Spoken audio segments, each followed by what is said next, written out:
여러분 안녕하십니까. 신문을 푸는 방송 아침의 내일경제입니다. 입장이 달라졌습니다. 그동안은 중국 방문자의 입국을 전면적으로 막을 것이냐 말 것이냐를 고민했는데 이젠 우리가 그 처지가 됐습니다. 한국인의 입국을 막는 나라들이 하나 둘 생기고 있는 겁니다. 어쩌다 이렇게 된 거냐고 묻고 계시는 국민들이 늘고 있습니다. 2월 24일 아침의 매일경제 신문 일면 기사부터 출발합니다. 매일경제 일면 기사입니다. 제목이요. 우리에게는 반갑지 않은 내용들입니다. 코리아 포비아, 이스라엘, 한국인 떠나라. 한국 사람에 대한 공포심이 늘었다는 거죠. 코로나19 때문입니다.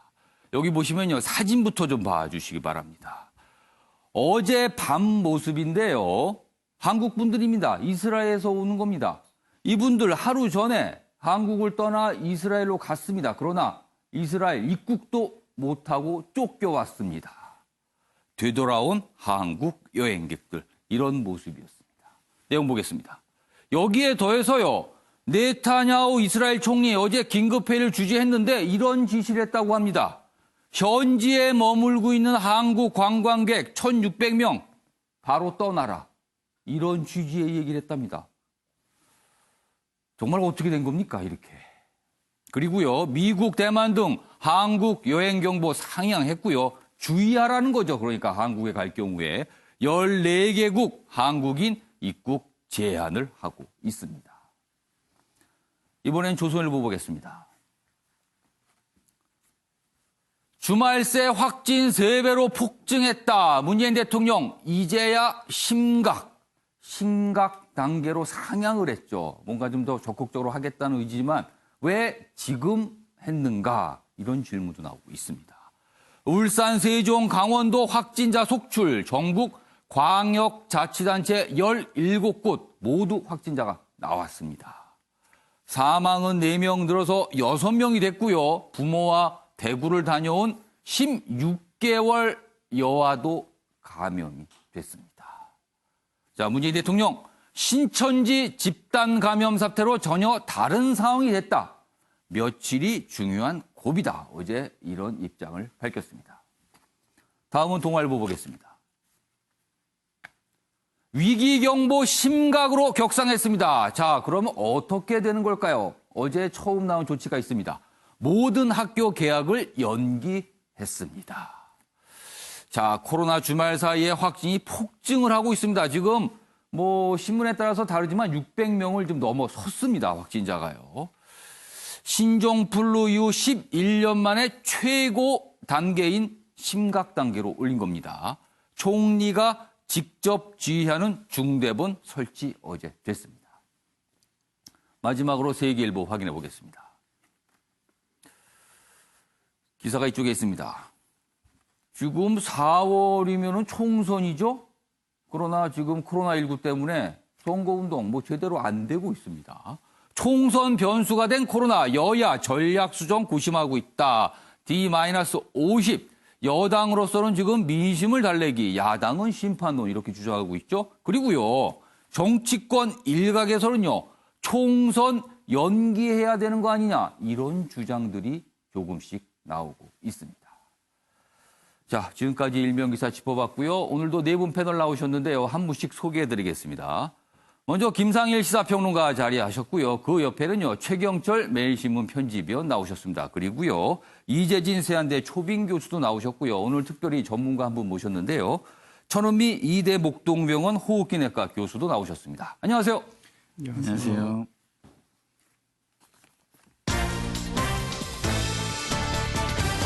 오늘날 주요 이슈를 정리했습니다. 아침을 여는 키워드 4가지가 준비되어 있는데요. 첫 번째 키워드, 이제야 심각 단계로 올리긴 했습니다만 많은 언론들이 앞에 이제야 이렇게 붙이고 있습니다. 뭔가 좀 늦은 거 아니냐는 지적이죠. 두 번째 키워드는요. 코리아 포비아. 그렇습니다. 한국 분들 지금 외국에 나가서 이런 푸대접이 없습니다. 입국조차 못하는 상황까지 벌어졌어요. 세 번째 키워드는요. 광화문에 오면 병도 낫는다. 이런 말을 하신 분이 있습니다. 많은 분들이 깜짝 놀랐습니다. 마지막 키워드는요. 총선 연기론입니다. 자, 이렇게 네 가지 키워드로 오늘 내용 정리했고요. 첫 번째 이슈는요. 무섭게 확산되고 있습니다. 코로나19 얘기부터 좀 해보겠습니다. 자, 며칠 사이입니다. 며칠 사이 불과. 지난 18일만 해도 한 30명 정도밖에 안 됐습니다. 그러나 그 이후에 급속도로 늘고 있습니다. 21일 204입니다. 22일 400명 넘어섰죠. 그리고요. 어제는요. 600명이 넘어섰습니다. 오늘 아침에 또 발표가 있을 텐데 이 추세라면요. 급격하게 늘 것 같습니다. 자, 무섭게 증가하고 있다. 전국 17개 시도 다 퍼졌다. 이렇게 돼 있습니다. 내용 보면은요.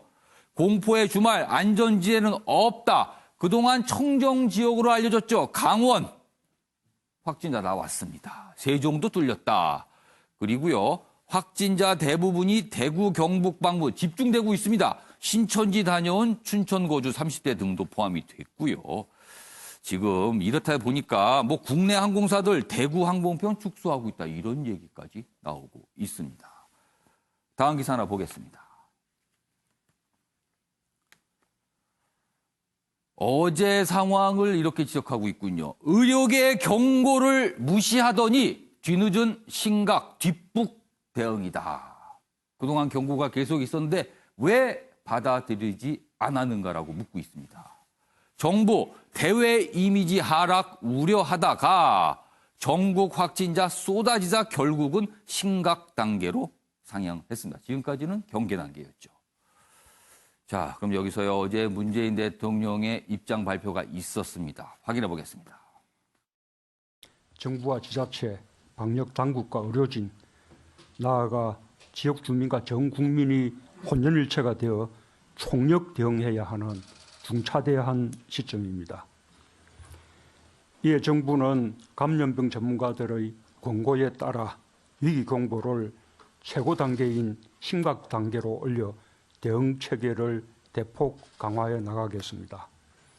대규모로 일어나고 있는 신천지 집단 감염 사태 이전과 이후는 전혀 다른 상황입니다.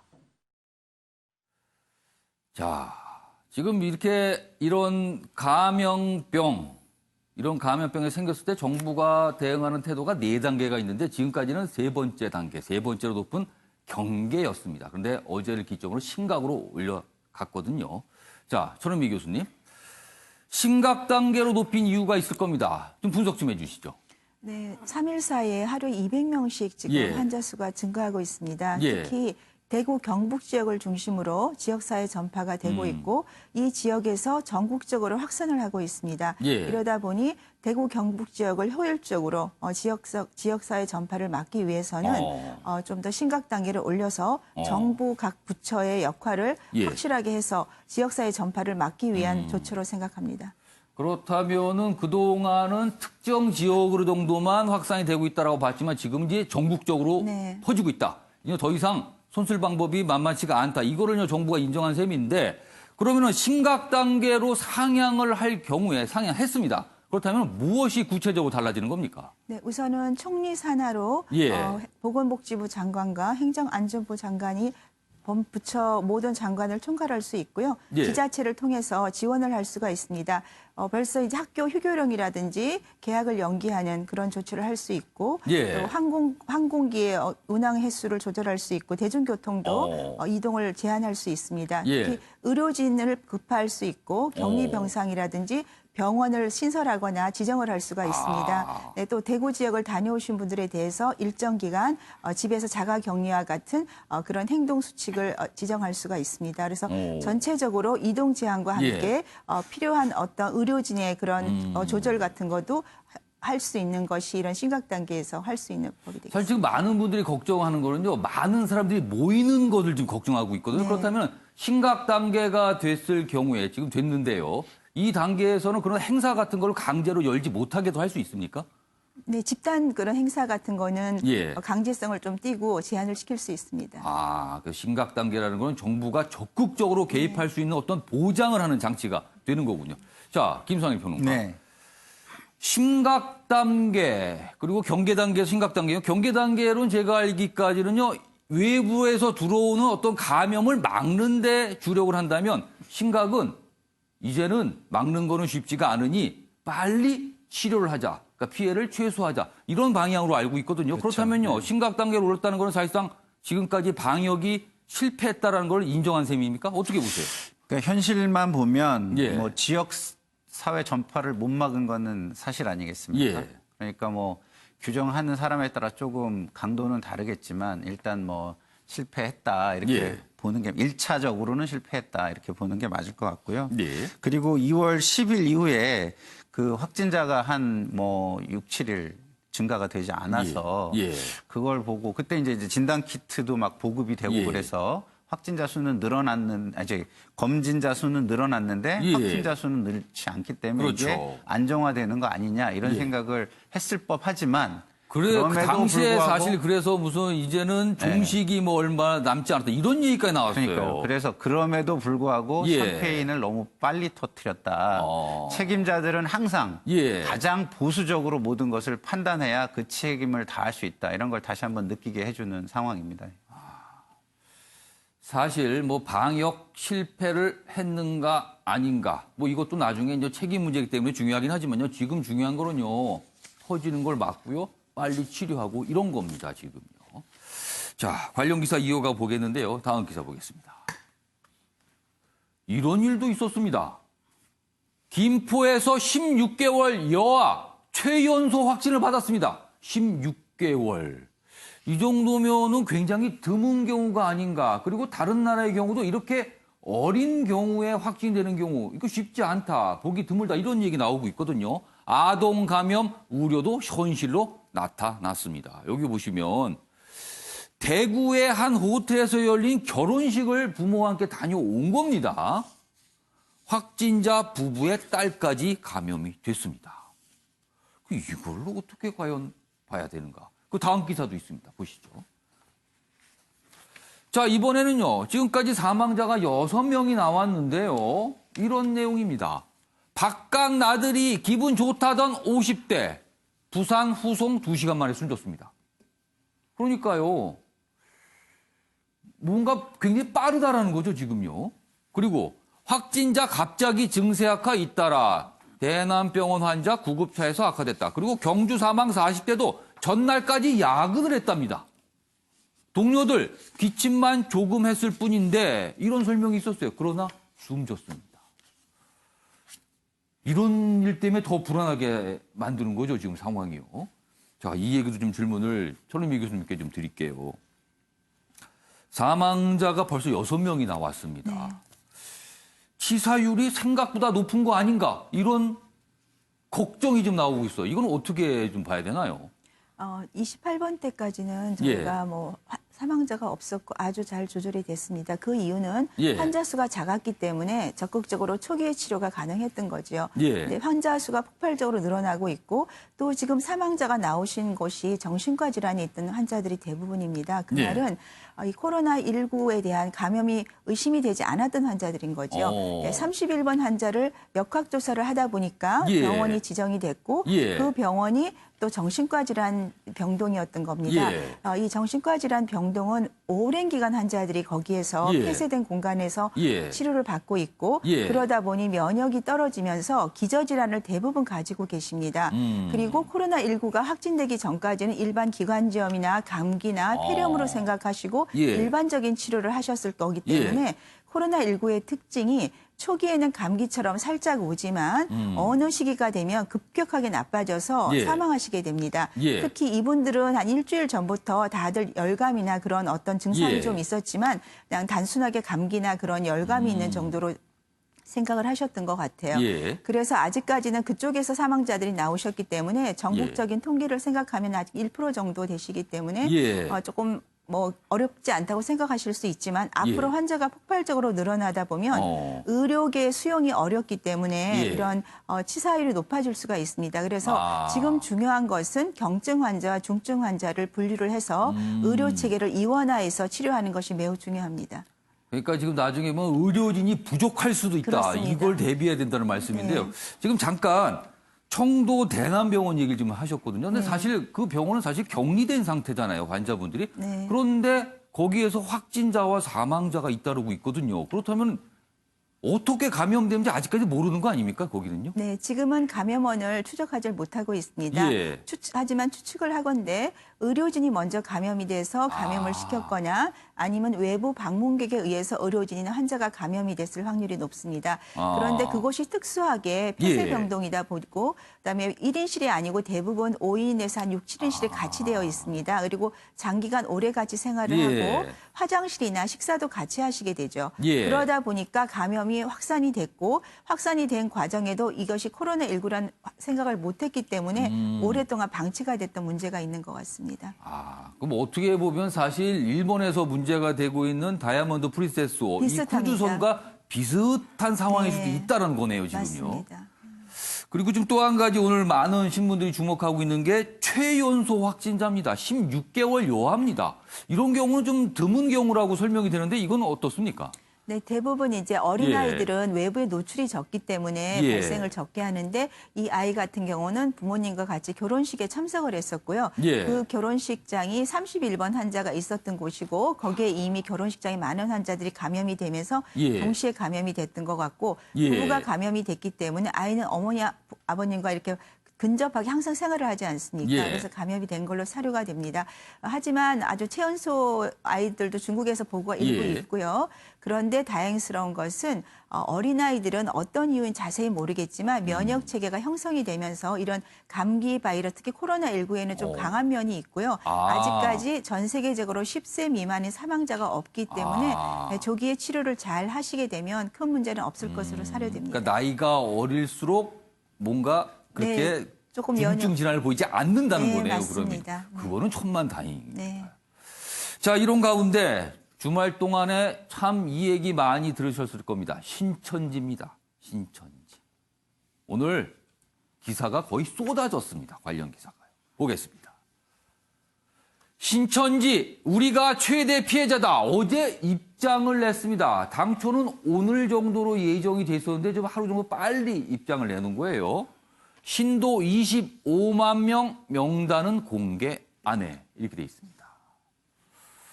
신천지 코로나 사태 입장문 전국 1,100개 시설 홈페이지에 공개했습니다. 경기도 200여 곳으로 가장 많습니다. 대구교회 참석자 283명 연락이 안 된다고 합니다. 보건당국과 긴밀히 소통할 것 이런 입장을 밝혔는데요. 자, 그럼 여기서요. 어제 입장 발표 영상으로 확인해 보겠습니다. 신천지 예수교회는 보건당국과 긴밀하게 소통하고 있으며 이 사태의 조기 종식을 위해 총력을 다하고 있습니다. 신천지 예수교회 성도들은 당국의 방역 조치를 믿고 일상생활을 해온 대한민국의 국민이자 피해자입니다. 코로나19는 중국에서 발병하여 대한민국에 전파된 질병입니다. 신천지 예수교회와 성도들은 코로나19의 최대 피해자라는 점을 국민 여러분께서도 인지하여 주시고 신천지 예수교회 성도에 대한 혐오와 근거 없는 비난을 자제하여 주시기를 간곡히 부탁드립니다. 자, 근거 없는 비난 뭐 이런 거 자제달라고 당부했고요. 그리고 신천지 신도들이 오히려 피해자다 이런 주장까지 내놨는데요. 다음 기사 보시죠. 전국에 흩어진 대구 신천지 예배 200명 추적 비상에 걸렸습니다. 보시죠. 대구 신도 670명도 연락이 안 되고 있다. 경찰, 형사를 600명 이상 투입해서 추적 중이라고 합니다. 지자체들, 지방자치단체단은요, 신천지 명단 못 믿는다. 다 내놓는 거 맞느냐, 뭐 이런 겁니다, 지금요. CCTV, 그다음에 카드 결제 내역 조사도 교단 측은 신도 25만 명 활동 자제령을 내렸다. 이렇게 입장을 밝히고 있습니다만 어떤 불신이 지금 녹아 들어가 있는 거죠, 지금요. 연락도 안 되는 경우가 있다는 거죠. 자, 최영철 편집위원. 신천지 측에서 하루 앞당겨서 입장 발표를 했어요. 그런데 본인들이 오히려 피해자다 이렇게 주장을 했거든요. 어떻게 들으셨습니까? 네, 뭐 하루 앞당긴 이유는 장소를 못 빌렸다고 그래요. 왜냐하면 저분들이 들어가면 그 장소는 또 감염의 온상이 될 수 있으니까. 그러니까 저렇게밖에 할 수가 없었던 것이고. 예. 그만큼 이미 우리 사회는 저분들과 좀 멀리 떨어져 살고 싶다. 저분들하고는 관계를 두고 싶지 않다는 이런 메시지를 이미 발산한 것 같고요. 예. 근거 없는 비난이라고 했는데 왜 저것이 근거 없는 비난입니까? 지금 31번 환자가 신천지 신자인 것이 밝혀졌죠. 31번 환자 이후에 예. 지역사회 감염이 급격하게 확산되면서 예. 결국 그분이 슈퍼전파자가 되면서 지금 600명이 넘는 확진자가 발생하게 된 사실 근원적인 이유이거든요. 지금 1월 달부터 제가 뭐 천주교 신자입니다만 예. 저희 그 성당 같은 경우는 예.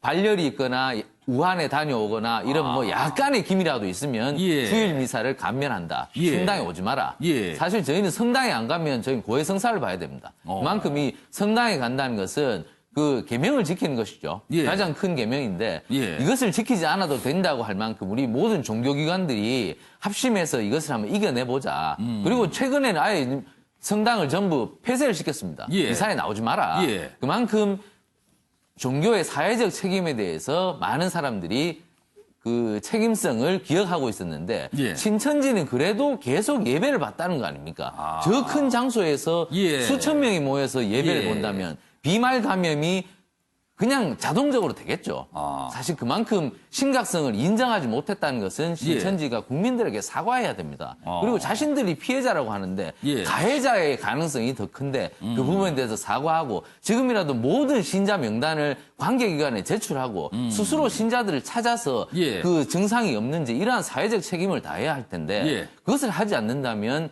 헌법상 보장하는 종교의 자유를 누릴 권리가 없는 것이죠. 저분들은 마땅히 조사를 받고 예. 그리고 모든 신자 명단을 제출하고 예. 우리 사회가 저들에게 요구하는 사회적 책무를 지금 다해야 될 것입니다. 자, 전원미 교수님, 의료인으로서요, 사실 뭐 신천지 관련해서 여러 가지 또 이런 해석이 있을 수 있습니다만 정부가 좀 더 강력한 조치를 좀 취해야 된다 이런 주장들이 있거든요. 뭐 그 견해는 좀 어떻게 보십니까? 뭐 종교의 자유는 있어야 예. 된다고 생각합니다. 하지만 예. 지금 상황은 국가적인 위기 상황입니다. 예. 제가 조금 부탁드리고 싶은 것은 명단 예. 공개는 분명히 하셔야 되고요. 또 연락이 안 되시는 분들에게 제가 좀 말씀을 드리고 싶습니다. 예. 이 코로나19는 특징이 있습니다. 초기에 증상이 없거나 예. 무증상에도 감염을 시킬 수가 있습니다. 그러니까 사랑하는 주변 가족에게 감염을 시킬 수 있고 예. 그분이 기저질환자거나 고령자이면 생명도 위험할 수가 있습니다. 그리고 본인도 마찬가지죠.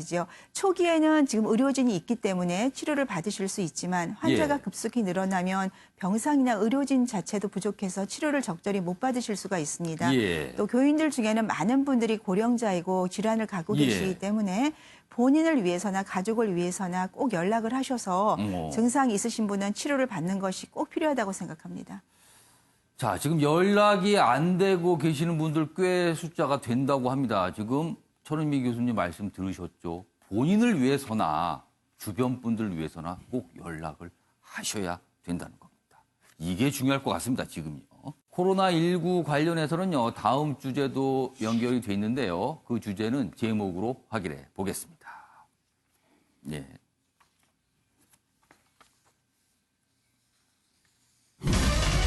네, 제목이 잠시 늦게 나왔는데요. 빚장 거는 지구촌, 한국인 떠나라 이런 얘기가 나오고 있습니다. 그리고요, 국내에서는요, 다시 떠오른 중국인 입국 금지 주장 다시 나오고 있습니다. 이 내용 좀 다뤄보도록 하겠습니다. 첫 번째 기사입니다. 한국 봉쇄 확산되고 있습니다. 지금요, 한국 봉쇄 확산. 이스라엘 등 14개 국가 입국 금지 또는 절차를 강화하고 있습니다. 우리 한국인을 향해서요. 많은 분들 이런 얘기 하십니다. 어쩌다 이렇게 된 거냐. 이 코로나19 발원이 우리나라도 아닌데 왜 이렇게 된 거냐. 이렇게 묻고 계십니다. 한인 130명 등 170명 넘게 공항에서 돌려보내졌습니다. 아까 일면기사 보셨죠? 어젯밤에 그냥 돌아왔습니다. 입국도 못하고요. 외교부 사전 예고 없는 조치에 강력 항의했습니다. 그러나 항의하면 뭐합니까? 그냥 이스라엘 당국은 당국대로 그냥 조치 취하고 있습니다. 미국 한국 여행 경보 상향했습니다. 미국 입국은 지장이 없을 듯하다. 그러나 이렇게 미국이 상향을 하게 되면 다른 나라들이 영향을 받게 되거든요. 그래서 그런 부분에 대한 우려가 좀 나오고 있습니다. 관련 기사 하나 더 있습니다. 보시죠. 이스라엘 한국 관광객 이동 금지 200명을 군부대 격리 검토한다. 뭐 이런 말까지 나오고 있습니다. 이스라엘에 계신 우리 한국 분들을 향해서 이럴 수도 있다는 겁니다. 이스라엘 관광청 한국 여행사에 14일간 호텔에만 머물러야 현지에서는 격리됐다. 뭐 SNS상으로 이런 얘기가 나왔는데요. 외교부는 사실 무근이다 이런 해명하고 있지만 뭔가 지금 이스라엘 당국의 움직임이 있는 거는 분명해 보입니다. 코로나 사태 진정 안 되면 세계 각국 한국 입국 제한 늘어날 듯하다. 이렇게 전하고 있습니다. 자, 그럼 여기서요. 이스라엘의 조치와 관련해서 어제 우리 당국이 밝힌 얘기가 있습니다. 보시죠. 경북 지역에서는 추가로 2월 8일부터 16일까지 이스라엘 성지 순례를 다녀온 39명 중 18명이 확진되었으며 나머지 21명에 대한 검사를 진행 중입니다. 성지 순례 하셨던 분들이 대량으로 확진이 되면서 이스라엘 정부가 이 여행객에 대한 입국 금지 조치를 단행을 하였습니다. 현재 이스라엘은 중국에 대해서는 2월 2일부터 싱가포르, 태국, 홍콩, 마카오에 대해서는 2월 18일부터 입국 금지를 진행하고 있는 상황입니다. 아마 우리나라도 며칠 동안에 지역사회 감염 사례가 증가하면서 이스라엘이 그렇게 대응을 한 것 같습니다. 이재진 교수님, 우리 국민이 이런 상황에 처한 겁니다, 지금요. 이거 왜 이렇게 된 겁니까? 네. 그 이스라엘 정부는 지난 2월 21일 날까지는 그 전까지는 아마 이제 확진자가 없었던 청정 지역이라고 합니다. 근데 그 아마 일본에 있었던 다이아몬드 프린세스 그 문제의 크루즈선. 그렇습니다. 거기에 있던 자국민 11명이 이스라엘로 돌아가는데 그중에 한 사람의 확진자가 발견이 됐다고 그래요. 그게 2월 21일이었고요. 또 그때 묘하게도 우리 이스라엘 성지 순례를 다녀온 39분의 한국인 우리 성지 순례단들 중에서 18분이 또 확진 판정을 받았죠. 그런 면에서 이제 이스라엘이 급하게 이제 그 입국 금지 처분을 내리게 된 것 같은데 한 가지 아쉬운 것은 저희 정부는 지금 여러 가지 WHO라든지 그 국제기구의 그 협약에 따라서 권고에 따라서 해외 입국 특히 이제 중국으로부터 입국을 제한적 입국 금지만을 우리 전면적으로 안 하고 있잖아요. 그렇습니다. 여러 가지 뭐 우리 의사협회라든지 전문가들의 의견이 있음에도 불구하고 그러지 못한 상태인데요. 오히려 저희가 입국 금지를 당하는 사례가 벌어진 것에 대해서 매우 안타깝게 생각이 들고요. 이 부분에서 더 안타까운 것은 입국 금지라고 하는 것이 사전에 통보가 되지 않았던 것이에요. 그러니까 사전에 통보가 되지 않았기 때문에 비행기를 타고 가던 와중에 현지에서 입국 금지를 당해서 2시간 만에 그 비행기 타고 돌아왔다는 것이거든요. 저는 이 부분에 있어서 과연 우리 외교 당국에서는 어떤 입장을, 물론 외교부에서는 이스라엘 대리를 초치해서 강력하게 항의했다고 하지만 과연 그 항의라고 하는 것이 어떤 의미가 있는지 잘 모르겠고요. 실제로 이러한 부분에 있어서 외교부의 역량이 적절하게 발휘돼서 우리 한국인들이 해외여행을 가는데 불편함과 불리함을 발생하는 일들이 없어야 되겠다라는 생각이 더 많이 듭니다.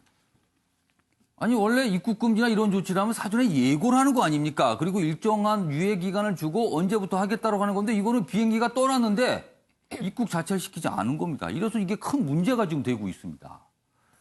그러니까 이스라엘 당국이 일차적인 책임이 있지만 그동안 우리 외교 당국은 이걸 뭘 하고 있었는가 이렇게 또 묻게 되는 겁니다.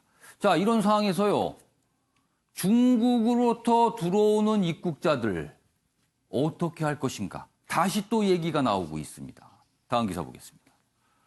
야당 코로나 맹공, TK 재난지역 선포하라, 중국인 입국 금지해야 된다. 이런 주장 또 나오고 있습니다. 이건 주말 동안에 정세균 국무총리가 이제 담화문 발표를 했는데 그 내용이 미흡한 거 아니냐 뭐 이런 지적이 있었어요. 그리고 그 당시에 중국과 관련해 어떤 조치가 좀 적극적으로 있어야 되는 거 아니냐 그런 지적이 있으면서 중국인 입국 금지해야 이 주장 또 나온 겁니다. 정확하게는요. 중국으로부터 입국하는 방문자를 말하겠죠. 그중에는 당연히 중국인도 포함이 되는 겁니다. 이 얘기가 또 나오고 있어요. 관련 기사 하나 더 보겠습니다. 중국인 입국 금지 국민청원 마감이 됐는데 76만 명이 동의를 했습니다. 굉장히 많은 숫자입니다. 역대 3번째로 많은 청원 기록했습니다. 그러나 청와대, 질본 등 판단에 따를 것, 그러나 부정적인 입장이다. 지금처럼 후베이성만 제한한다. 다른 지역까지 확대 안 한다. 이게 지금 우리 정부의 입장입니다. 자, 장우민 변호사. 이 부분에 대해서 지금 많은 분들이 걱정하고 계세요. 지금 중국 유학생들이 이제 들어옵니다. 대거 들어옵니다. 어떻게 해야 되는 것인가? 이거 어떻게 판단해야 될까요? 일단 정부의 지금까지의 어떤 입장은 이게 전 세계적으로 전파가 되고 있고 특정 국가의 입국을 막는다고 해가지고 어떤 의료적인 실효성이 있을 것인가라고 좀 느꼈던 부분이 있는 것 같습니다. 하지만 지금 의료 전문가들의 이야기를 종합해 보면 무증상 감염, 그러니까 어떤 감염된 사람이라고 할지라도 건강하고 기저질환이 없으면 바이러스를 전파함에도 불구하고 본인은 정작 그런 증상을 모르고 넘어갈 수도 있고 뭐 알고 넘어가더라도 2, 3일간 한 뭐 독감이나 아니면 감기 정도로 느끼고 그냥 넘어갈 수도 있기 때문에 특히 건강한 한 20대 이제 성인 같은 경우에는 굉장한 전파 슈퍼 감염자로도 이제 기능할 수 있다라는 거거든요. 그렇기 때문에 이런 우려 때문에 중국인 유학생들에 대한 입국을 제한적으로나마 좀 이제 금지시켜야 된다라는 의견 좀 타당한 부분이 있는 것 같습니다. 그리고 오늘이 벌써 2월 말에 접어들었기 때문에 신학기가 뭐 연기가 됐다고 하더라도 2주가 연기가 됐죠. 지금. 한번 3월 중순경에는 어쨌든 이제 개강을 하는 거 아닙니까? 그때 임박해서 내지는 그때가 지나서 사실 이런 조치를 하면 너무나 늦어버리기 때문에 결단을 빨리 내려야 되지 않을까 이런 생각이 듭니다. 자, 최영실 편집위원. 지금 많은 대학들도 고민입니다. 정부에서 어떻게든 격리를 좀 하라. 아까 1인실을 배정하라 했는데 대학들 여유가 없습니다. 지금요. 사실상 정부에서 왜 대학에 떠넘기냐 이런 반응도 있거든요. 자, 중국인 그리고 중국으로서 들어오는 입국자들에 대한 전면 금지. 정부가 못하는 겁니까? 안 하는 겁니까? 정부로서는 지금 중국의 눈치를 보지 않을 수가 없죠. 시진핑 주석이 또 올 상반기 내에 방한할 계획을 갖고 있고 이 부분에서 지금 입국 금지 조치를 만약 한다면 시 주석의 방안이 사실상 무산될 가능성이 크거든요. 이 부분에 대한 외교적 부담이 굉장히 크고 그리고 문재인 정부의 가장 큰 치적 중에 하나라고 스스로 평가하고 있는 그 북한에 대한 비핵화 부분 여기에 가장 큰 협조자가 중국이기 때문에 중국에 대한 눈치를 보지 않을 수가 없지만 그 눈치를 보기 전에 저희가 죽을 판인데 이 부분에 대해서 정부가 결단을 내려야 된다고 생각합니다. 진료는 의사에게, 약은 약사에게 이런 표어도 있지 않습니까? 그것은 뭡니까? 전문가에게 의견을 구해서 그 전문가가 결단하도록 맡기자는 것이죠. 정치가 아무것도 모르면서 왜 정치가 전문가의 말은 도외시하고 정치가 앞장서서 편견을 갖고 예단을 갖고 그것을 갖고 도장을 찍으려고 합니까? 제가 볼 때는 전문가의 말을 이제는 들어야 된다. 전문가들이 처음에 의협이 계속해서 주장했지 않습니까? 봉쇄를 해야 된다. 과도한 봉쇄를 해야지 이것을 막을 수 있다. 몽골이요. 중국하고 같이 5,000km의 국경을 맞고 있습니다. 그리고 중국에 석탄 팔아서 먹고 사는 나라. 하지만 봉쇄를 했습니다. 그래서 한 명의 확진자도 나오지 않았습니다. 몽골이요. 그렇기 때문에 몽골이 자국의 건강을 지키고 있는 겁니다. 그것은 국가의 안위에 대한 문제죠. 몽골 같은 나라가 확진자가 나와버리면요. 치료할 수 있는 능력이 없기 때문에 나라가 무너집니다. 그렇기 때문에 저희도 전문가의 말을 좀 들으셔서 청와대와 총리실이 이제는 좀 결단을 내려야 할 필요가 있지 않나. 한시적으로라도 중국인들의 이미 계약은 연기됐습니다. 대학 개강이요. 그렇기 때문에 한시적으로라도 중국으로부터의 전면적 입국 금지를 지금 할 필요가 있다. 저는 이렇게 생각합니다. 김상일 평론가께서는 이 입국 금지 문제 어떻게 판단하세요? 어떤 결정을 해야 됩니까? 저는 이제 처음에는 그런 똑같은 말씀을 좀 드렸죠. 전문가 의견이 제일 중요하다. 그리고 감염원 차단이 가장 중요하다. 이게 언제였냐면 무증상 감염이 가능하다는 걸 알기 전의 이야기였어요. 근데 저는 이제 지금은 뭐 상당 부분 동의는 하지만 제가 전문가가 아닌 입장에서 볼 때 무증상 감염이라는 거 이제 알고 난 다음에 입국 차단이라는 게 그게 얼마나 유효한 수단인지는 저는 조금은 약간 그 의구심을 갖게 되는 쪽으로 변했습니다. 많이 들어왔다. 그렇죠. 그리고 이 얘기인가요? 그래서 무증상 감염이 만약에 뭐 우리가 그 입국을 차단을 하는 것이 감염원을 완전히 처음부터 차단할 수 있었다면 뭐 그거는 뭐 실효적이었겠죠. 근데 좀 시간이 많이 지난 거 아닌가 이런 생각이 들고요. 저는 감정이 자제되는 게 제일 중요하다고 봅니다. 물론 전문가들과의 소통도 굉장히 중요하고 그렇지만 정확한 정보를 서로 공유하면서 의견을 나누는 것. 우리나라 내에서도 그렇지만 해외하고도 감정을 좀 자제하면서 입장을 전달을 하고 정보를 정확하게 줌으로써 가장 유효적인 방법을 찾아 나가는 것이 가장 중요하다. 물론 전문가의 말씀, 그게 가장 중요하다는 건 동의합니다. 자, 이 중국에 대한 전면 입국 금지 주장이 다시 나온 게 이스라엘 사례가 등장을 했기 때문에 그런 것 같아요. 우리 국민 입장에서는 억울한 겁니다. 왜 우리가 시작한 것도 아닌데 우리가 왜 이런 대우를 다른 나라에 가서 당해야 하는가? 이렇게 묻고 있기 때문에 이 문제가 좀 생기고 있는 것 같습니다. 자, 다음 이슈 역시 제목으로 확인해 보겠습니다. 보시죠. 왜들 이러는 건가? 대구라는 이름이 들어간 병명, 정부 자료에다 제목에 들어갔습니다. 그래서 논란이 됐죠. 그리고요, 말리는데도 굳이 집회가 열렸습니다. 광화문 집회 얘기입니다. 하나씩 보겠습니다. 권영진 대구시장의 얘기입니다. 대구 코로나란 말은 없다. 상처 주지 말라. 그렇죠. 코로나는 시작된 게 대구가 아니에요. 중국이죠. 그런데 여기 보시죠. 보도자료 여기 좀 확대 좀 해주세요. 정부가 처음에 만들어낸 보도자료입니다. 여기 보시면 대구 코로나19 대응이라고 되어 있습니다. 물론 대구 지역에서 집중적으로 발생하고 있는 코로나19 이 얘기를 하고 싶었을 겁니다. 그리고 그 내용을 담았고요. 그러나 표현을 이렇게 썼습니다. 대구 코로나19. 그러니 대구 쪽에서는 깜짝 놀라지 않겠습니까? 이게 뭔가 하고요. 이게 논란이 됐습니다. 보시죠. 정부 보도자료에 대구 코로나 시민들 불난 대구에 기름을 붓는 건가? 물론 전 정부가 바로 해명을 했죠. 그리고 바로 수고도 했고요. 이 내용에 대해서. 그러나 이미 뭐 답 나갔습니다. 이렇게요. 자, 곽상도 의원. 우한 폐렴은 안 된다더니 대구 이름을 붙인 건 무슨 경우냐는 거죠. 그렇습니다. 정부가 처음에 우한 폐렴이라는 얘기가 있는데 이거는 특정 지역을 겨냥하고 있기 때문에 좋지 않다. 그러면서 쓰지 말고 신종 코로나라고 쓰자 했습니다. 그래서 언론들도 그리고 모든 의료진도 다 신종 코로나 썼죠. 그리고 이름이 최종적으로는 코로나19로 나온 겁니다.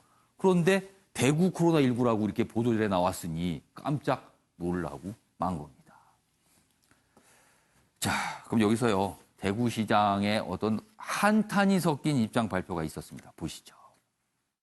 보도나 그리고 SNS상에서 도는 말들 중에 대구 폐렴, 대구 코로나와 같은 말들이 실과 바늘처럼 따라다니고 있어서 가뜩이나 힘들고 어려운 우리 대구 시민들에게 상처를 주고 있습니다. 우한 폐렴이라고 부르지 않듯이 대구 폐렴도 없습니다. 코로나19만 있을 뿐입니다. 또한 우리 대구를 조롱하는 일은 하시지 말아 주실 것을 간곡히 부탁드립니다. 그렇습니다. 결코 조롱의 대상이 될 수 없는 상황입니다. 이거는요, 병입니다. 병. 병을 치료하고 막고 예방하고 이런 문제지 특정 지역을 조롱하고 이런 게 아닙니다. 지금 상황은요. 다음 내용 보겠습니다. 사설인데요. 이런 내용이 좀 담겨 있군요. 대통령은 대구 경북에 가야 하는 것 아닌가 이렇게 제목이 달려 있습니다. 내용 보시면요. 이 아랫부분입니다. 문재인 대통령 과거에 비판했던 메르스보다 확진자가 늘었습니다. 그렇습니다. 메르스 파문 당시보다 확진자 많이 늘었습니다. 국민 보호를 위해 몸 던지는 지도자의 모습 보고 싶다. 그러면서 대구 경북에 대통령이 가야 되는 것 아니냐. 이렇게 내용을 담고 있습니다. 자, 이재진 교수님, 이 내용 좀 보겠습니다. 문재인 대통령 대구 방문을 해야 될까요? 아니면 지금은 적합하지 않을까요? 어떻게 보세요? 저 개인적으로는 지금은 조금 이른 감이 없잖아 있는 것 같습니다.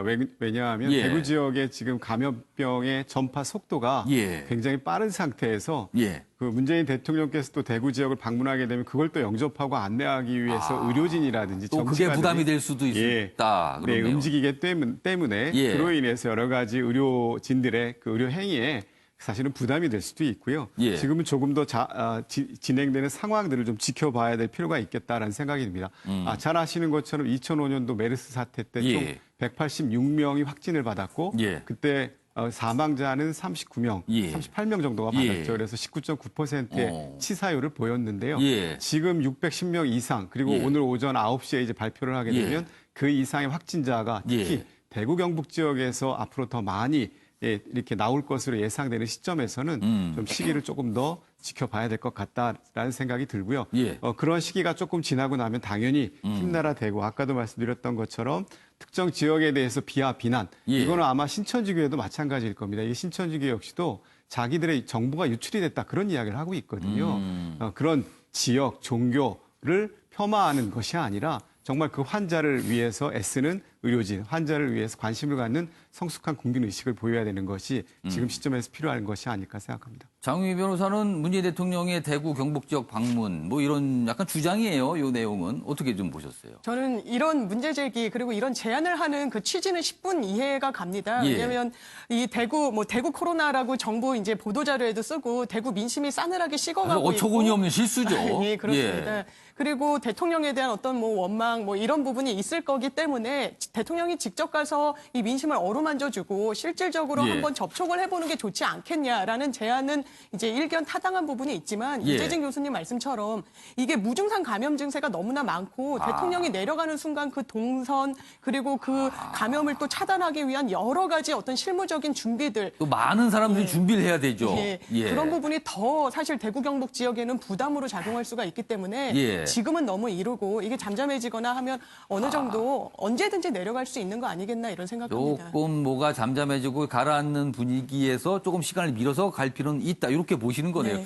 그런데 항상 대통령의 어떤 동선은 정치적 의미가 있잖아요. 그러면 또 대구를 방문했을 경우 이것도 총선을 겨냥한 거 아니냐. 또 이런 지적이 있을 수도 있을 것 같아요. 그 부분도요. 그 부분은 또 어떻게 보세요? 예, 당연히 그럴 겁니다. 예. 지금 대구 지역에서 이 총선을 준비하고 있는 이제 예비 후보들은 예. 상당히 좀 문제 제기를 하고 왜 이 초동 대처도 미비했고 정부가 왜 적극적으로 나서지 못했냐라는 예. 불만의 목소리가 있습니다. 그래서 선거를 준비하는 사람들 입장에서는 대통령이 내려오거나 아니면 대통령이 직접 뭐 입장 표명을 해서 어쨌든 민심을 다스려주기를 바랄 텐데 예. 그 부분은 한번 숙고가 있을 것 같습니다. 그래서 오늘 뭐 이런 기사도 눈에 띄어서 좀 소개해드렸습니다.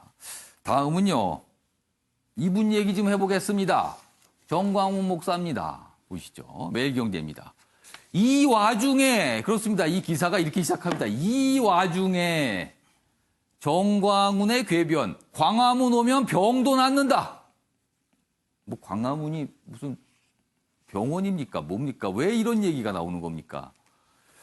서울시의 개최 금지 조치에도 주말 내내 집회, 그러니까 이틀 연속 주말 동안 집회를 열었습니다. 광화문 목사 주도 2만 명이 모였다. 종로구 감염 예방법 위반으로 고발 이렇게 돼 있습니다. 지금 그러면서 이제 집회의 모습까지 있죠. 다음 요 기사 내용 좀 더 자세히 보겠습니다. 여기 보시면 집회 참가자들은 22일 집회 자제를 요청하기 위해 광화문 광장을 찾은 박원순 서울시장을 향해서도 야유를 보냈다. 그래서 박 시장이 광화문 광장 한편에 있는 서울시 방송차에 올라서 이 집회를 좀 자제했으면 좋겠다 이런 얘기를 했지만 뭐 야유만 받았다 뭐 이런 내용이 소개돼 있습니다. 관련 기사가 하나 더 있는데요. 마저 보겠습니다. 역시 좀 비슷한 내용 다루고 있습니다. 광화문에 오면 주님이 병 고쳐준다. 야외 집회 강행한 범투본. 지금 뭐 정광훈 목사가 이제 주도하는 그런 단체로 좀 알려져 있죠. 야외에서는 감염이 안 된다. 뭐 이틀간 집회 열었습니다. 그래서 대구에서 상경한 참가자도 있는 것으로 알려지고 있어요. 이렇게 되면 이제 걱정을 하게 되잖아요. 여론은 그다지 좋지 않다. 경찰 영상을 분석해 사법 처리를 하겠다. 뭐 이런 입장도 나왔습니다. 자, 그럼 여기서요. 관련 영상 확인해 보겠습니다. 서울광장, 청계광장 주변 도심에서의 집회를 금지합니다.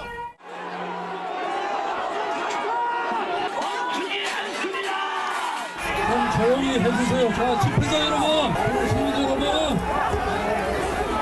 이번에 광화문 광장 일원에 집회를 금지한 것은 국민의 생명과 안전을 지키기 위한 신천지 대구 그 모임에서 바이러스가 확산된다고 해서 이제 대구 시내에 모든 주일날 내일 예배를 다 금지시켰다고 하는데 이제 병균 때문에 내일 예배 안 난다 그러면 내일 여러분 광화문 광장 이 예배로 다 나오시기를 바랍니다. 김영철 편집이요. 왜 이러는 겁니까? 정치가 길을 잃으면 광기가 태어납니다. 예. 저는 저것을 광기라고 생각합니다. 지금 저 상황에서 많은 사람들이 지금 확진자가 나오고 사망자가 다수 발생하는 상황에서 예. 저렇게 행동한다는 것은 광기라고밖에 볼 수 없는 것이죠. 광기가 태어난 데에 대해서 그 정광훈 목사 개인적인 책임도 있지만 우리 예. 정치가 왜 저런 사람이 저렇게 목소리를 높이고 아직도 제재를 받지 않는가에 대해서 정치적 책임도 매우 크다고 할 수가 있겠습니다. 저 정광훈 목사님은 좀 자제를 하셔야 되고 예. 그저께 한 집회에 대해서는 경찰이 사법 처리를 해야 된다고 생각합니다. 왜냐하면 저것 때문에 또 얼마나 많은 감염자가 나올 수도 있거든요. 모르는 겁니다, 지금요. 그렇습니다. 이 부분에 대해서는 강력하게 처벌해야 됩니다. 그리고 예. 우리 정치도 이제는 이성을 좀 회복해서 국민 통합에 대한 가치를 부여하지 않으면 예. 저러한 광기가 계속 수구처럼 자라난다는 것이죠. 대통령께서도 이 부분에 대해서 남은 임기 동안 예. 정말 가장 크게 해야 될 부분이 국민 통합이다. 이런 생각을 하셔야 될 것 같습니다. 김찬일 평론가, 물론 집회 자유 있는 나라입니다. 할 수 있습니다. 그러나 언론들이 지적합니다. 왜 이 와중에 꼭 저래야 됐는가? 이렇게 묻고 있는 거예요, 지금요. 최 의원님의 광기라는 표현을 조금 더 구체적으로 예. 제가 말씀을 드리면 저것은 국민의 불안과 불만을 이용하는 거죠. 그래서 선동을 하는 겁니다. 예. 뭐를 위해서? 본인의 이익과 뭐 그걸 넘어서서는 어떤 본인의 영웅화 내지는 뭐 신격화라고까지도 예. 왜냐하면 본인이 뭐 하나님을 뭐 붙잡고 뭐 이런 얘기 하시잖아요. 예. 또 성직자로서는 진짜 그 교인으로서는 할 수 없는 말씀을 하시는데 예. 근데 본인이 의학과 과학을 정말 뛰어넘을 수 있습니까? 의학과 과학을 뛰어넘을 수 있다는 식의 저런 어떤 선동은 예. 너무너무 과도한 것이죠. 본인이 책임질 수 없는 것이죠. 예. 그러면 그것을 책임지게끔 해야 되는 뭐 국가가 당연히 예. 책임지게끔 해야 저게 끝날 거라고 저는 보고요. 예, 지금 자제 뭐 부탁을 드리는데 예. 안 되면 국가가 나서야죠.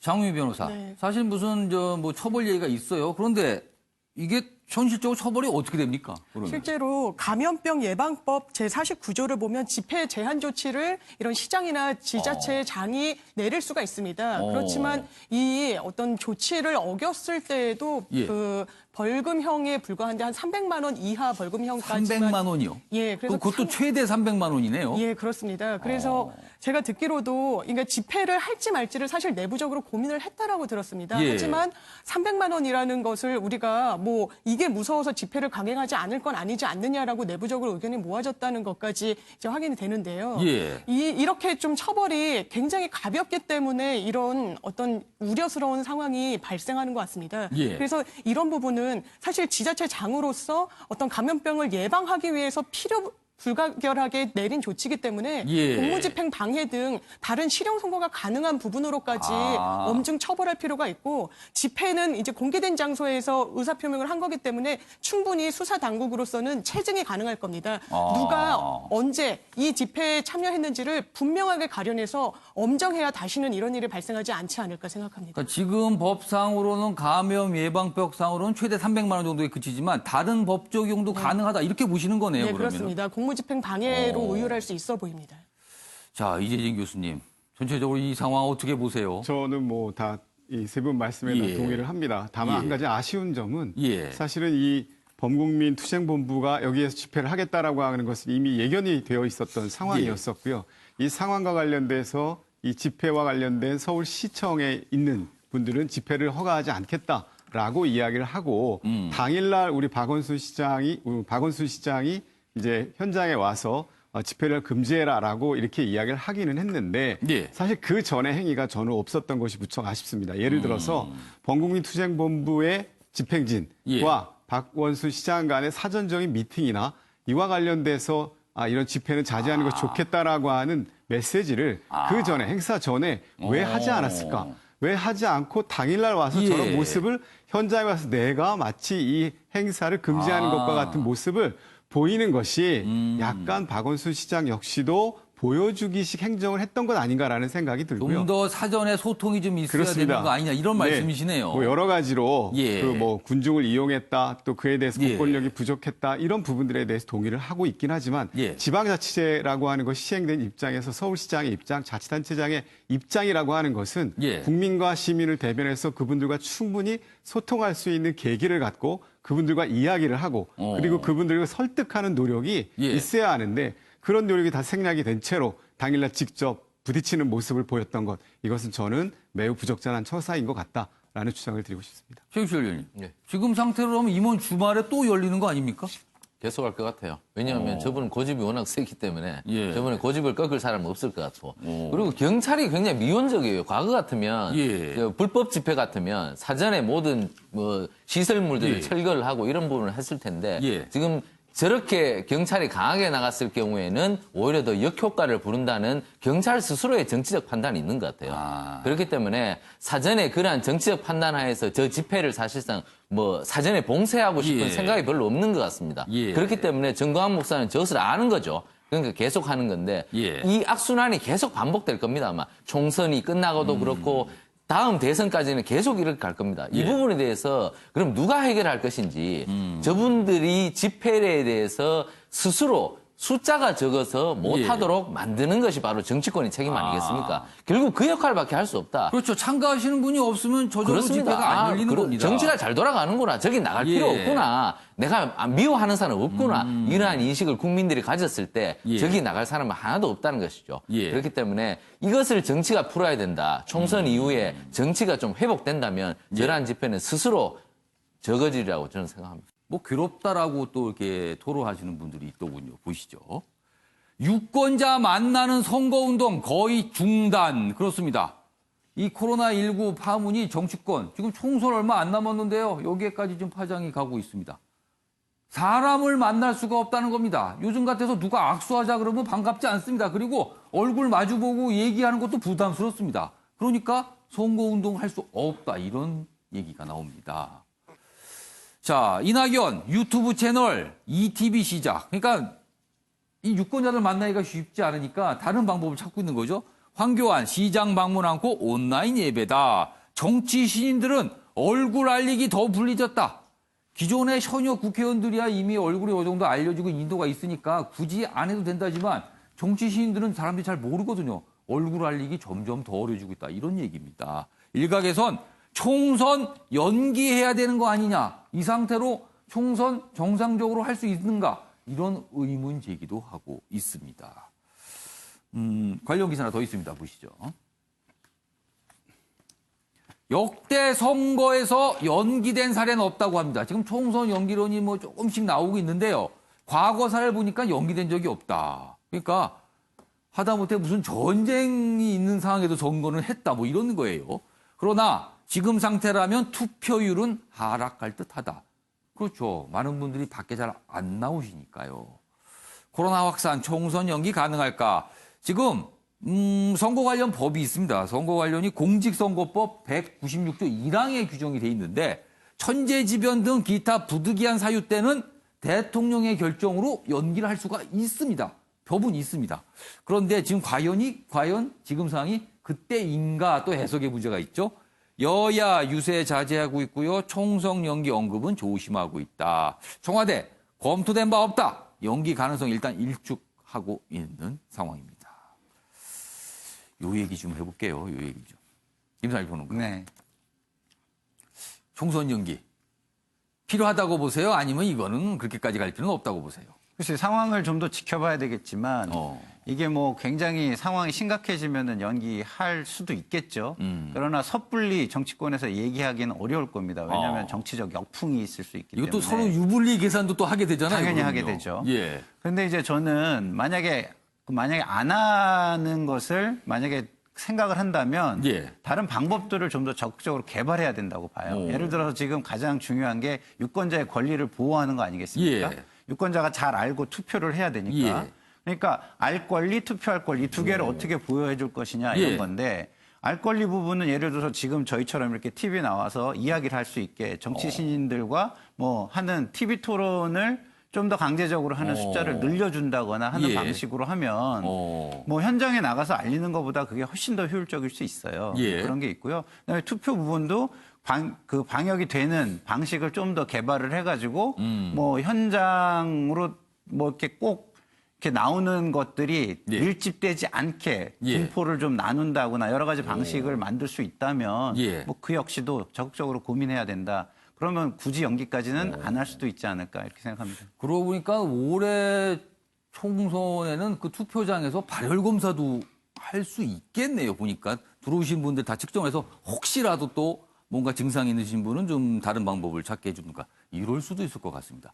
이재진 교수께서 보시기에는 이 총선 연기론 주장 어떻게 보세요? 예, 저도 조금 지켜봐야 될 것 같다라는 생각이 들고요. 지금 다 말씀들 하신 것처럼 뭐 알 권리, 투표할 권리 다 좋습니다. 근데 그게 현실적으로 이게 법적인 제도를 완비하기 위해서 시간이 걸릴 테고요. 그렇다면 현실적으로 그것을 강제할 수 있는 법을 만들기가 어렵습니다. 실제 선거가 시작이 되어서 후보 간의 공직선거법상 할 수 있는 토론회에서도 토론회를 직접 가지 않는 후보자들도 있거든요. 그런 면에서 보면 사실 정치 신인들에게는 매우 불리하다라는 생각이 들고요. 그래서 부득이하게 여러 가지 SNS라든지 그 각종 요즘 유튜브 채널을 이용한 홍보 활동이라든지 이런 데 역점을 두고 있기는 하지만 이것은 투표를 하는 사람과 또 투표를 해야 되는 피선거권자나 또 선거권자나 두 분 다 모두에게 지금 굉장히 불리한 상황이기 때문에 이 부분에 대해서는 앞으로 우리 코로나19의 확산세를 좀 지켜봐 가면서 좀 대응을 해야 될 것 같다는 생각입니다. 아직은 조금 지켜볼 시간이다. 장유미 변호사는 법조이시니까 여기 앞선 기사 좀 다시 한번 보여주세요. 앞에 기사요.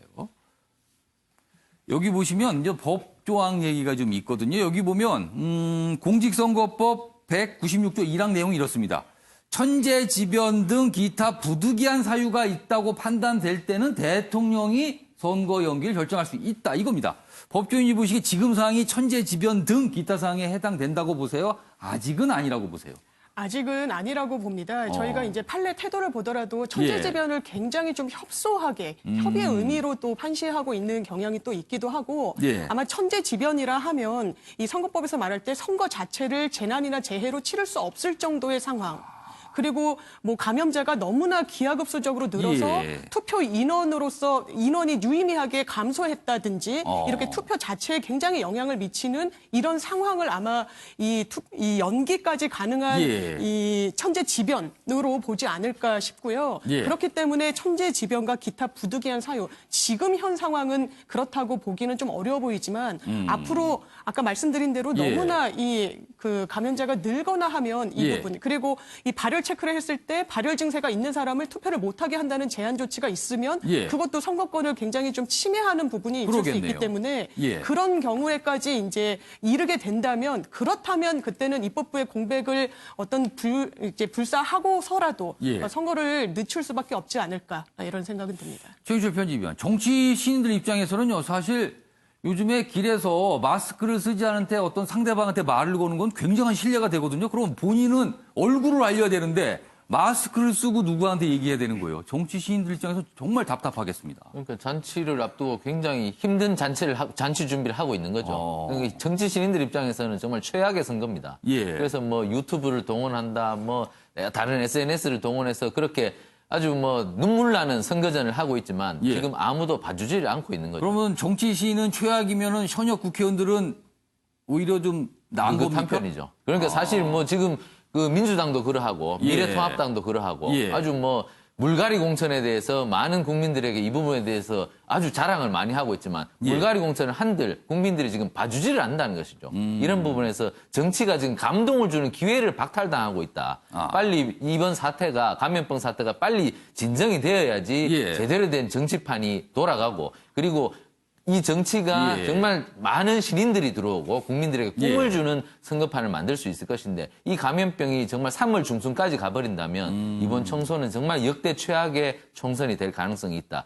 유권자들이 변별력을 잃어버린다. 이런 걱정이 앞섭니다.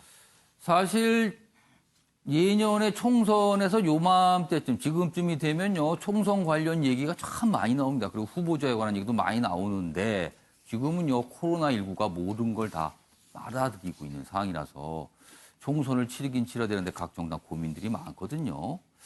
다음 기사는 어떤 한 정당에서 나오는 얘기입니다. 보시죠. 자, 이 기사는 코로나19하고는 관련이 없습니다. 그냥 순수한 정치 기사입니다. 이 기사는요. 여당, 비례당 만들자. 뭐 일각에서 이런 얘기가 나옵니다. 그리고 이인영 더불어민주당 원내대표 의병이 나오는 걸 어쩌겠나. 여기서 말한 의병, 그러니까 당에서 직접적으로 관여하거나 움직이는 않지만 뭐 지지자 차원들에서 알아서 비례정당 비슷한 걸 만드는 걸 어찌 말리겠느냐. 뭐 이런 취지입니다, 지금요. 그럼 이게 어떻게 되는 겁니까? 그럼 상황이요. 내용 보겠습니다. 총선에서 일당 뺏길 위기감이 커지자 이 비례당 상당해야 된다. 이런 주장이 나오고 있는 겁니다. 사실 그동안 이 비례정당, 이 미래통합당이 만든 비례정당이 있잖아요, 지금. 그 정당에 대해서 굉장한 비판을 해놨는데 막상 선거가 다가오니까 이런 얘기입니다. 꼼수란 말 들으면 어때? 지금 급한데. 이런 얘기입니다, 지금. 그래서 뭐 4+1 연합 비례정당 주장까지 나오고 있습니다. 그러자 정의당은 반발, 그리고 뭐 일부 의원은 뭐 찬성하는 경우도 있다. 뭐 이렇게 얘기들이 나오고 있습니다. 자, 그럼 여기서요, 이와 관련된 영상 확인해 보겠습니다. 기본적으로 최근에 야당의 행태, 보수 야당의 행태는 지난 연말 연초에 있었던 선거법 개정 취지를 무색하게 만드는 그런 꼼수 정치를 하고 있는 거고요. 그 폐해에 대한 대응을 하자라는 겁니다. 중요하게는 저는 꼼수는 결국 원칙을 이기지 못한다고 생각합니다. 장기적으로 보면 원칙의 정치가 꼼수 정치를 이긴다라고 생각합니다만, 다만 이번 선거에서는 민심이 왜곡될 우려가 있다라는 걱정이 있는 거고요. 만약 그런 비상황 상황이 벌어진다면 모든 가능성을 열어놓고 판단을 해야 된다. 꼼수는 원칙을 이기지 못하지만 그거는 장기적으로 멀리 봤을 때다. 당장 급하게 앞을 봤을 때는 모든 가능성을 열어둬야 한다. 그래서 이런 기사가 지금 나오고 있는 겁니다. 의병 얘기까지 나왔어요. 김상일 평론가. 네. 이거 무슨 상황입니까? 글쎄요, 저 얘기는 참 사람들, 국민들 입장에서 좀 약간 실망스러운 얘기일 것 같아요. 왜냐하면 자기의 희생을 감수하고 밀어붙인 선거법입니다. 그렇죠. 선거 개혁이라는 명분 하에 역대 선거법이 여야 합의 없이 처리된 적이 없는데 나쁜 선례도 감수했고 그다음에 선거 개혁으로 나가기 위해서 그런 비난도 모두 감수하겠다 이러고 했어요. 그러면 그 개정 선거법의 의의와 정당성을 어떻게 그러면은 따져본다는 얘기입니까? 스스로 그럼 그걸 부인하는 꼴뿐이 안 되는 거 아닌가요, 이게? 그래서 의병 얘기를 한 건가요? 그러니까 그 부분도 저는 좀 이거를 여지를 열어두는 이야기잖아요. 그래서 그것도 저는 좀 약간 좀 실망스럽고 결국에는 이 선거법을 시작하면서부터 손해라는 걸 알았다면 기존에 다른 야당과의 연대, 연립 이런 걸로 풀 생각을 해야지 우리가 일당을 해서 우리의 힘만을 갖겠다라고 푼다면 애시당초 이 선거법을 왜 밀어붙였는지 저는 이해할 수가 없습니다. 최영실 편집이요. 이렇게 보니까 이런 상황이 전개되는 거 보니까 선거법이 꼼꼼하지 못했다 이런 걸 또 보여주는 것 같아요. 정권 실세인 윤건영 전 청와대 국정상황실장이 민심 왜곡 가능성이 있는 선거법이라고 공식적으로 지금 말씀하셨죠. 결국에는 문재인 대통령의 1호 공약인 공수처를 받기 위해서 선거법을 결국 팔아먹은 거 아닙니까? 그리고 자신들도 지금 인정하고 있지 않습니까? 이 선거법이 민심을 왜곡하고 있다. 그러니까 민심을 왜곡하니까 되돌리려면 우리도 저 꼼수 정당 하나 만들어야 된다는 거지 않습니까? 국정을 왜 이렇게 이끌어가고 있는지 많은 사람들이 공감하지 못합니다. 아니 선거에서 왜 꼼수가 등장을 하는 겁니까 도대체? 꼼수를 만들게끔 만드는 선거법을 만들었기 때문이죠. 민심과는 다르게 결과가 나온다는 것이죠. 지역구에서 표를 많이 얻은 정당이 비례에서 적게 얻을 수밖에 없는 이런 왜곡된 구조를 만들어 놓으니까 결국 이런 상황이 벌어진 것입니다. 결국 정치가 정도를 걷지 않고 곁길로 빠지고 자꾸 지름길로 나쁜 수를 쓰니까 결국에는 여당 스스로도 발목이 잡힌 것이죠. 결국 인정한 겁니다. 제가 볼 때는 여당 스스로가 정치를 정말 정치답게 하셔야지 지금까지 했던 것은 정치답지 못한 것이었다. 스스로 후회하고 있는 것이다. 이렇게 보면 되겠습니다. 자, 어떤 시청자분께서는 무슨 소리들을 하는 거지? 뭐 이렇게 하실 수 있을까요? 제가 잠시 설명드리면요. 선거법이 바뀌었는데요. 어떤 정당이 지역구 국회의원을 많이 가지면 가질수록 자칫 비례대표 국회의원은 적게 가질 수 있는 상황이 되고 맙니다. 아무리 정당 지지율이 높아도 지역구를 많이 갖게 되면 비례대표를 몇 석 못 갖게 된 게 이번 선거법의 핵심 내용들이거든요. 그래서 꼼수가 등장한다. 이렇게 얘기가 되고 있는 겁니다. 자, 이재인 교수님, 이거 어떻게 봐야 될까요, 이 상황? 네, 비례용 정당을 만든다라고 하는 것이죠. 그런데 예. 최대한 민주당이라고 하는 명칭을 쓰되 본인들이 직접 나서지는 않겠다라고 이제 용인을 하겠다 이제 이렇게 그래서 보이는데요. 뭐 지지자들이 자발적으로 만든 네, 거다 그렇습니다. 뭐 이렇게 될 수도 있다. 예, 앞서 말씀해 주신 예. 것처럼 이제 꼼수라고 하는 것은 지난번 선거법 개정하고 공수처 설치와 관련돼서 4+1 협의체라고 하는 것부터가 일단 꼼수라는 지적을 받았었고요. 예. 그와 관련돼서 당시 철저하게 배제되었던 야당, 당시 자유한국당 입장에서는 부득이하게 그 꼼수를 다시 꼼수로 대처를 한다 이런 표현도 있었던데요. 예. 위장정당, 그다음에 꼼수정당 이런 말씀을 하셨던 것은 또 우리 이해찬 대표이시기도 합니다. 예. 이인영 의원의 또 의병 나오는 거 어쩌겠나라고 하는 이런 상황들을 지켜보면서 사실 국민들이 어떻게 생각할까라는 생각이 먼저 들고요. 그리고 꼼수가 지나치게 정실화되는 거 이거야말로 정치를 불신하게 만드는 큰 원인이 될 것 같다라는 생각이 듭니다. 우리 정치적 판단 정말 잘 해야 되긴 하겠지만 2014년도 우리 민주당의 사례를 보면 당시에 기초의원에 대해서 공천하지 않겠다고 했거든요. 근데 두 달 선거를 앞두고 기초의원 선거를 공천을 했어요. 그런 것들을 보면 아마 정치적 현실을 판단했을 때 저는 비례형 위성 정당을 민주당도 만들게 될 것이고 그로 인해서 철저하게 우리 정의당과 다른 정당들 간의 그 갈등이 격화되는 그리고 희한한 정치 상황을 맞이하게 되지 않을까라는 우려가 듭니다. 알겠습니다. 장우희 변호사께 전망하시기에는 민주당과 관련된 위성정당, 비례형 위성정당이 생길 것 같습니까? 생기지 않을 것 같습니까? 저는 생길 가능성이 상당히 높아 보입니다. 이미 이제 문 대통령의 복심이라고 하는 청와대 인사가 어떤 운을 떼기 시작했고 이인영 원내대표도 종전에 절대 안 된다 해서 의병이 나오면 이걸 어떻게 막겠냐. 뭐 어쩔 수 없지 뭐 이런 분위기예요. 민주당의 뭐 공식 입장은 뭐 위성정당을 만들지 않겠다라고 선을 분명히 그었지만 이렇게 좀 어떤 여지를 남기고 있습니다. 물론 정답은 이런 상황에서 위성정당을 만들지 않는 거겠지만 원칙은 그러나 선거는 정답으로 치러지는 게 아니라 어쨌든 현실이기 때문에 이미 자유한국당, 미래통합당이 위성정당을 만들어서 시뮬레이션을 했을 때 상당수의 비례 의석수를 가져가는 걸로 나오는 상황에서 민주당도 가만히 있지는 못하는 상황에 처한 것 같습니다. 그러면은 원칙을 선택하는 게 아니라 꼼수를 선택하는 겁니까? 예, 꼼수라고 계속 비판했지만 아까 이제 윤건영 전 상황실장의 말처럼 이미 자유한국당이 위성정당을 만들겠다고 하면서 민심이 왜곡될 수 있는 여지가 전제됐기 때문에 여기에 그럼 손을 놓고 가만히 대응책을 마련하지 않아야 될 것이냐. 이 부분에 대해서는 아니라는 쪽으로 이미 민주당 내부에서도 이야기가 나오는 게 아닌가 싶습니다. 그럼 자칫 또 새로운 정당의 이름을 듣게 될 수도 있을 것 같습니다. 오늘 패널 분들의 분석들이 좀 그래요, 지금요. 자, 마지막 기사가 될 것 같습니다. 역시 정치 기사인데요. 지금 전 총선 공천이 한창입니다. 각 당의 이제 후보를 정하고 있거든요. 그런데 이렇습니다. 윤건영 대 김용태, 진성준 대 김태호, 청와대 출신 겨냥 야당 자객 공천을 했다. 이렇게 됩니다. 윤건영, 방금 났죠? 전 국정상황실장 김용태 의원입니다. 여기 지금 중진이잖아요. 이렇게 간다. 그리고 진성준 전 청와대 정무기획비서관, 김태호, 이른바 감찰무마 의혹 폭로한 인물이죠. 이렇게 맞상대가 된다는 거예요. 그래서 자객공천이라는 말이 나옵니다. 정식 편집이요.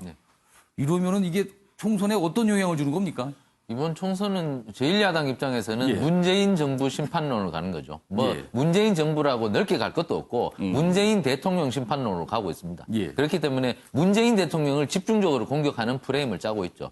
황 대표께서도 지금 종로에서 이낙연 전 총리 언급 하나도 안 합니다. 오직 문 대통령만 공격하고 있는데 그 프레임이 과연 성공할 것인가 이에 대해서 미래통합당은 사활을 걸고 있는 것입니다. 그런데 지금 코로나 사태 때문에 프레임이 좀 먹힐 가능성이 있다. 저는 이렇게 봅니다. 알겠습니다. 자, 아침의 매일경제 오늘은 여기까지입니다. 시청해주신 여러분 고맙습니다.